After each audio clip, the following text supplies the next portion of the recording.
There's just way too much goodness going on right now. You know, we had the whole Ricky Gervais thing that happened last night at the Golden Globes, which was fantastic, by the way. I did 2 videos on it so far. Go check them out if you want to, because it was so good. It was amazing. It was a great night last night at the Golden Globes. Thanks to Ricky Gervais for the common sense thinking individuals like you and me. Now, he isn't the only one that's continuing to call out the nonsense that's going on in Hollywood. We also have Terry Gilliam, who I believe I did a video for him a couple weeks ago where he said something else that was kind of going against the grain of Hollywood. But he continues to call out the nonsense as well. And the things that he said in this interview was fantastic. It was so good. And of course, you know, the people that hosted this interview, oh man, are saying things like, I regret interviewing him now because he's a bad man, because he went against the Hollywood norm. It's like, well, I for one appreciate the fact that he went against the Hollywood norm, because the Hollywood norm is a complete joke right now. Anyway, let's go ahead and take a look at what Terry Gilliam said, because it is really good, okay? So Monty Python's Terry Gilliam, I'm tired of white men being blamed for everything wrong with the world. Monty Python's Terry Gilliam expressed his opinions on a wide range of subjects from MeToo, cancel culture, and the current state of Hollywood while discussing his upcoming film, The Man Who Killed Don Quixote. Now, I'm actually kind of excited for this film. I thought it was out already, but maybe it's not. But I thought it was out, but either way, this is a film that I'm actually looking forward to. It has Adam Driver in it, and Adam Driver he's pretty great. So, I am excited to see this film, and the story of Don Quixote has always been one that's interested me. In an interview with Alexander Pollard at the Independent, Gilliam details that in the film, Don Quixote is a made man, but his view of the world is a noble one. It's about chivalry, it's about rescuing maidens, all these wonderful ideas. When asked if the film explores the clash between modern masculinity and the old-fashioned ideals of manhood, Gilliam responds, "There's no room for modern masculinity, I'm told. The male gaze is over."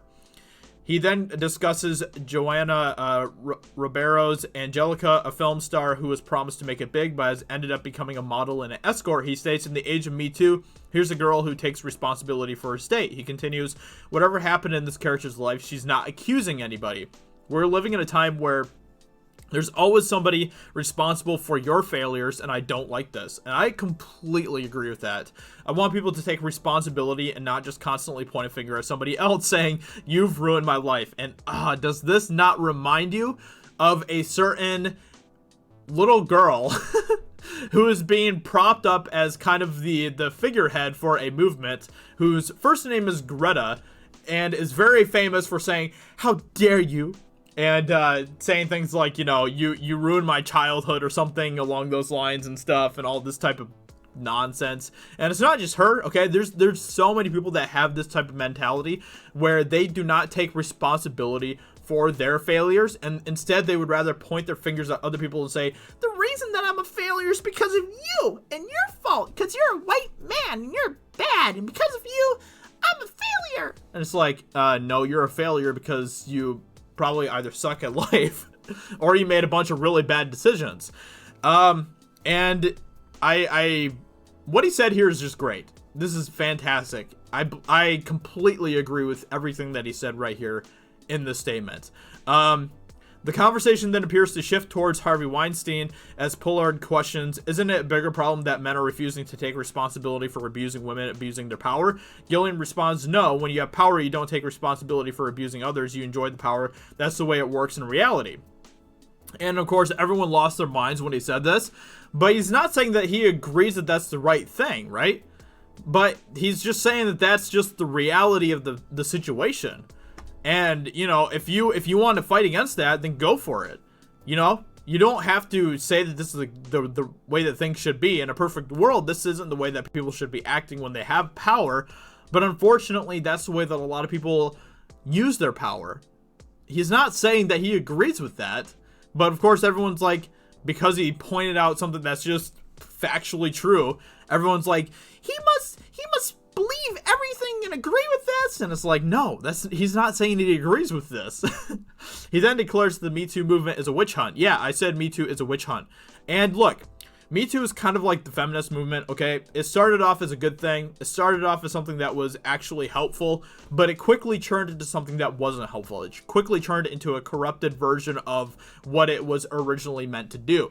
And that's the way that the Me Too movement has gone. I mean, we've seen so many examples of this over the past few years where, you know, I can't remember her name, but there's that one girl who, because of her Me Too situation, a dude ended up committing suicide.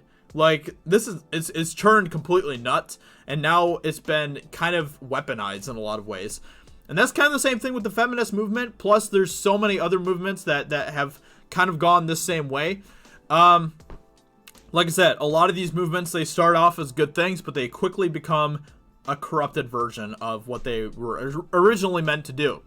I really feel that there were a lot of people, decent people, or mildly irritating people who were getting hammered. That's wrong. I don't like mob mentality. There were ambitious adults. By the way, I'm glad that everything happened to Harvey Weinstein that has happened to him. Let me just make that clear.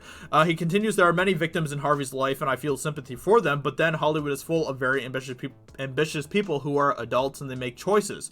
We all make choices, and I can tell you who did make the choice and who didn't. I hate Harvey. I had to work with him, and I know the abuse, but I don't want people saying that all men, because on Fisher King, 2 producers were women. One was a really good producer, and the other was a neurotic B-word. It wasn't about their gender. It was about the position of power and how people used it. So, you know, he's saying factual stuff. You know, he's not necessarily saying that he agrees or doesn't agree with some of this stuff. He's just calling things out for what they are in reality. And of course, you know, a lot of these SJW types, they don't want to live in the real world. They want to live in this fantasized version of the real world where, you know, white men are always bad, especially straight white men. The worst, absolute slime balls in society. You know, black people are always victims. And obviously I could go on and on, but you get the drift of what I'm saying about this fantasized version of reality that they continue to paint a picture of. Gilliam does note that a number of the accusations against Weinstein are true, but he still believes that the subject should not be off limits, especially when it comes to finding humor in it. And those are true, but the idea that this is such an important subject you cannot find anything humorous about it, wrong. I don't really understand what he's saying right there, but according to Pollard, the conversation then shifts to Gilliam discussing a recent conversation he had with an actor. Gilliam details she has got her story of being in the room and talking her way out. She says, I can tell you all the girls who didn't, and I know who they are, and I know the bumps in their careers. The point is, you make choices. And that's true. We all make choices. We all make choices in our lives. Sometimes they're good choices, sometimes they're bad choices, but at the end of the day, it is still up to you to make the choice. It is still up to you as the individual to make the decisions about how you want to, you know, orchestrate your life, lead your life. And, you know, obviously there are sometimes outside forces that affect those types of choices, but at the end of the day, it is still you making the choice, right? He then reveals that women have approached him to get in his films. I can tell you about a very well-known actress coming up to me and saying, what do I have to do to get in your film, Terry? I don't understand why people behave as if this hasn't been going on as long as there have been powerful people. Which is true, you know? Gilliam then adds that he's tired of white men being blamed for everything wrong in the world. I understand that men have had more power longer, but I'm tired as a white male of being blamed for everything that is wrong with the world. This is, it's true, and I completely agree. You wouldn't believe how many times I've been accused and called that I don't understand the way that things work simply because of the color of my skin or what I have between my legs, you know? And I get accused of this all the time, and I'm sure that a lot of people do. A lot of white men are basically told that their opinions are irrelevant, that they don't matter, that they are just evil human beings simply because of their skin color. And if that isn't the most racist, sexist type of stuff I've ever heard, then I don't know what is. Because that is literally racism and sexism when you basically say that someone is evil or wrong thinking because of their skin color or, you know, what they have between their legs or whatever. But that's the way that our culture is continuing to go. Our society is continuing to go. And it's wrong. It's absolutely wrong. And I'm against, okay, let me just say it like this, okay? I'm against racism and sexism no matter what type of situation it is. If you are discriminating against anyone because of their skin color or what they have between their legs, it is evil. It is wrong, no matter who you're doing it to. He then reportedly holds his hands up and say, I didn't do it. Gilliam then expresses it. Okay, so anyway, I think that's kind of, Gilliam questions, it's been so simplified is what I don't like. Why? When I announce that I am a black lesbian in transition, people take offense at that. Why? Because you're not. Pollard responds. Gilliam questions again, why am I not? How are you saying that I'm not? Pollard questions, are you? Gilliam responds, you've judged me and derided that I was making a joke. Pollard states, you can't identify as black though. Okay, here it is. Go on Google. Type in the name Gilliam. Watch what comes up, replies Gilliam. What's going to come up? Questions Pollard. The majority of black people. So maybe I'm half black. I just don't look it, says Gilliam. Pollard then points out that he described himself as a white male previously. Gilliam responds, I don't like the term black or white. I'm now referring to myself as a melanin light male. I can't stand the simplistic tribalistic behavior that we're going through at the moment. He elaborates. I'm talking about being a man accused of all the wrong in the world because I'm white skinned. So I better not be a man. I better not be white. Okay, since I don't find men sexually attractive, I've got to be a lesbian. What else can I be? I like girls. These are just logical steps. Oh man. Okay, well, he kind of gets into some weird stuff here. Gilliam retorts, I'm just trying to make you start thinking. You see, this is the world I grew up in, and with Python, talking about Monty Python, he was one of the directors of Monty Python. We could do this stuff and we weren't offending people. We were giving people a lot of laughter. Gilliam concludes the interview talking about diversity of thought. And this is the diversity that I appreciate. I appreciate diversity of thought more than any other type of diversity, because any other type of diversity doesn't really matter, right?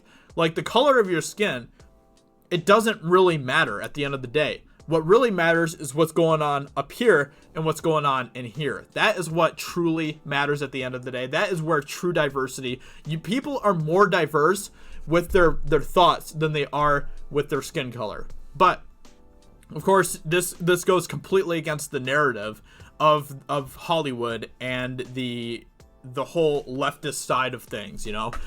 Gilliam concludes the interview talking about diversity of thought. I'm into diversity more than anybody, but diversity in the way you think about the world, which means you can hate what I just said. That's fine, no problem. He continues, I mean, you can believe whatever you want to believe, but fundamentalism always ends up meaning you have to attack other people who are not like you, and that's what makes me crazy. Life is fantastic, it's wonderful, it's so complex. Enjoy it and play with it and have fun.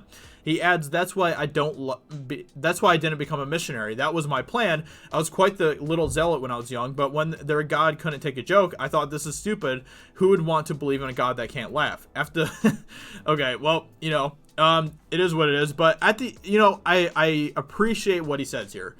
I really do. See, this is her tweet here. So this is the one that conducted the interview. Alexander Pollard. I can't say it was a pleasure to interview Terry Gilliam. Oh man.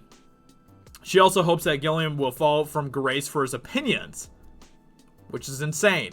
She obviously did not pay attention to a single thing that he said in this entire interview, in which he seems to suggest that clever women just wisecrack their way out of situations. Honestly, this person's fall from grace has been Morrissey level, yet somehow he's mostly got away with it. And then she replies, the one who conducted the interview, yes, exactly. Hopefully not for much longer. Which is just insane, man.